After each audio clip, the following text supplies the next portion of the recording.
এবং তার পরিবারের সদস্যদের হকে তুমি কবুল করে নাও। সাইয়্যিদিনা মুহাম্মাদ ওয়া আলিহি ওয়া আসহাবিহি আজমাইন। মেডিকেল কলেজের যারা অধ্যাপক আছেন, শিক্ষার্থী, উনি আমাদেরকে যে উপহার দিয়ে গেছেন, আমরা সেই উপহারের সম্মান দিতে হবে।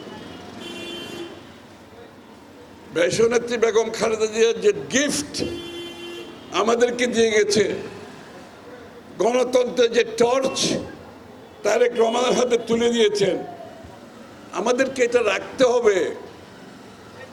এটা রাজনীতির জন্য না, বাংলাদেশে একটি সুষ্ঠু রাজনৈতিক পরিবেশ সৃষ্টি করার জন্য এটা দরকার আছে।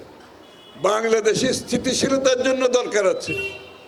বাংলাদেশের পরস্পর সহানুভূতি সম্মানের জন্য এটা দরকার আছে। যেটা উনি শিখিয়ে গেছেন, আমরা যদি এইটাই রক্ষা করতে পারি, এই দেশটা অনেক দূরে গিয়ে যাবে। আমি রাজনীতির বাইরে বলছি এই কথাটা। উনি যে শান্তিপূর্ণ, স্থিতিশীল, সাংঘর্ষিক রাজনীতির বাইরে, প্রতিহিংসার বাইরে সম্মানজনক রাজনীতি শিখিয়ে গেছেন, এইটা যদি আমরা ধারণ করতে পারি, আগামীর বাংলাদেশ অনেক দূরে গিয়ে যাবে। আল্লাহ তাআলা যারা যেখানে কবরবাসী সকলের কবরে সওয়াব পৌঁছায় দাও। খাস করে আল্লাহ দেশের রিয়াজের জান্নাত বানায়া দাও। আল্লাহ তাআলা আমাদের এই মসজিদের যত গুণাবলী করেছেন আমরা গুনাহগার। আল্লাহ তুমি যে গফফার গফুর রহিম মুহাম্মাদুর রাসূলুল্লাহ। আসসালামু আলাইকুম।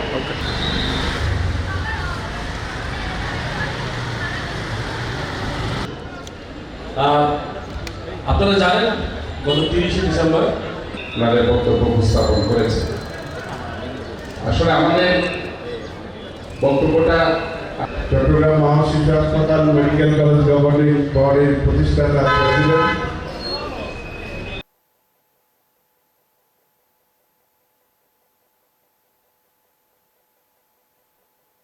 আমার উপস্থার সৌভাগ্য হয়েছে। অনেকে আপনারা ছিলেন এবং অনেকে যে যা জায়গায় ওনারা দোয়া করেছেন। আপোষ না করে, সমঝোতা না করে রাজনীতি কেমনে করা যায়, এবং এখান থেকে আমাদের অনেক সবাই এই আয়োজনের সাথে সম্পৃক্ত সকলকে ধন্যবাদ জানাই। এখানে রাজনীতি করে যাওয়া এবং বিচক্ষণ করে রাজনীতি কেমনে করে গেছেন, এটা আমার খুব কৌতূহল একটা জিনিস ছিল। কাজে এখানে আমরা দোয়া করছি ইনশাআল্লাহ আগামী দিন আপনারা জানেন আল্লাহ প্রয়াত আমাদের দেশনেত্রী মরহুমা বেগম খালেদা